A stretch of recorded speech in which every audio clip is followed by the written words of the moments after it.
We emphasise a team approach to the management of our problems.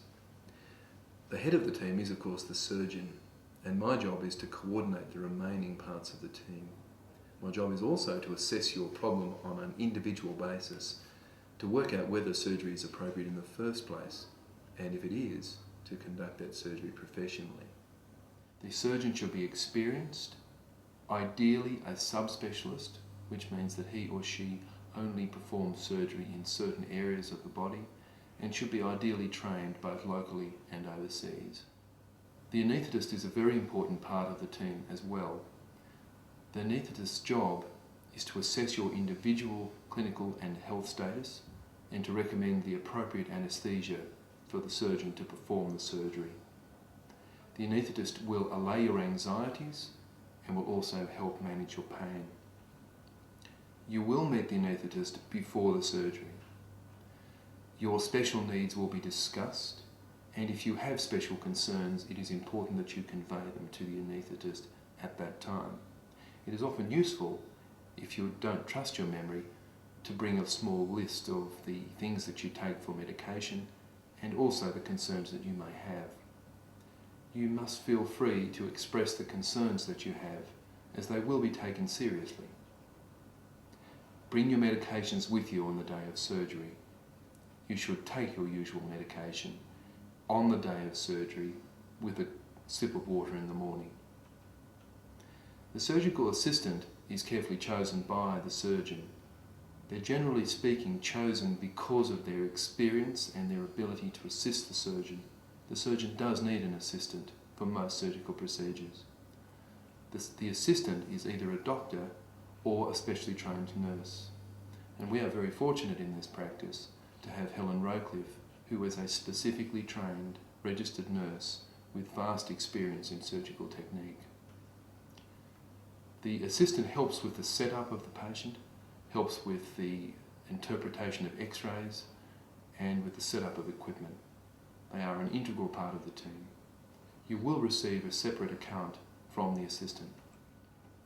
In the operating theatre, we have nurses who are specially trained specifically for work in the operating theatre. Their job is to prepare the operating theatre ahead of time and to make sure that the equipment that is necessary for your procedure is available for the surgeon. They have to take into account the contingencies that could arise at the time of your surgery. These individuals are highly trained and they are essential to the success of the operation in question. We are fortunate that the assistants and registered nurses in the operating theatre work regularly with Dr. Miniter and are therefore familiar with his techniques. Ward nurses are an essential part of the team as well. Their job is to assess you before the surgery. They will want to know what operation you are having done, the medical history that you have, any medications that you might be taking. They will also ask you when you last ate and drank, and they will be very keen to know how you are getting home and who is going to be looking after you at home. You must realise that with anaesthesia, you are not legally allowed to drive a motor vehicle for 24 hours after a procedure, and from this perspective, you are not able to drive yourself home.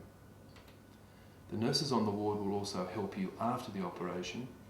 They will look after your pain requirements and they will help control whatever nausea you might have. Some people have more nausea with anaesthesia than others, and it's important that we're told about this.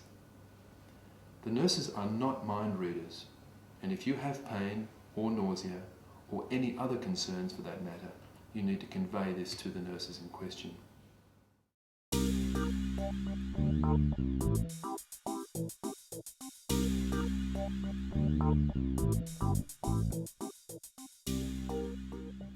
Once a decision has been made between us that a surgical procedure is a reasonable option for you, we will then endeavour to book you in. Such booking takes place initially in the office. We will fill out paperwork for you, and the idea of such paperwork is to take record of your personal details, any allergies that you may have, your medical condition, and other important factors such as your place of business, your contact details for closest next of kin, and perhaps other things such as insurance details. We will then check with the hospital about times for admission, and we will try to our best ability to fit in the surgery around your own personal preferences. Your job is to be certain that you have time off work and that your general life is structured to allow us sufficient time to perform the procedure. You need to plan to have a friend or relative pick you up after the surgery. It is ideal if they bring you to the hospital, and it should also be important that they help you after the surgery.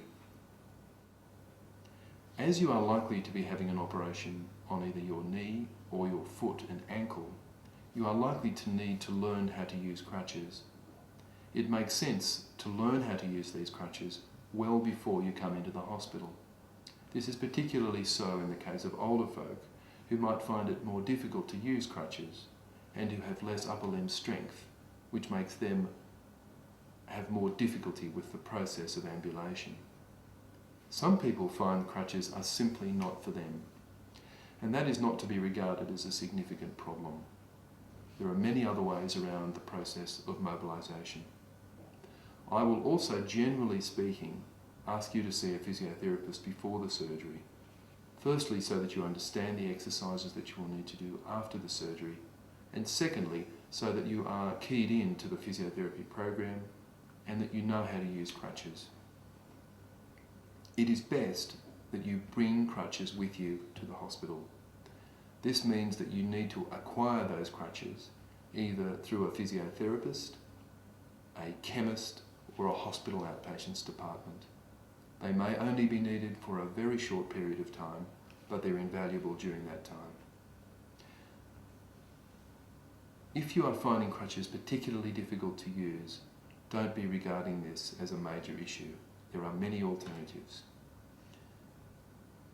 Important items to bring to hospital include crutches, all of your x-rays and investigations, your usual medications, details of your health insurance which will be needed by the hospital. I'd bring a good book or two and perhaps some form of music to listen to. It is important that you plan for time off after the operation. This means that you don't go to work, or if you do, that going to work is done in your own home environment. It is important that you give us sufficient time not only to do the surgery, but to allow you to recover at home. The time period for this will be discussed with you, and it is important that you are realistic about time frames.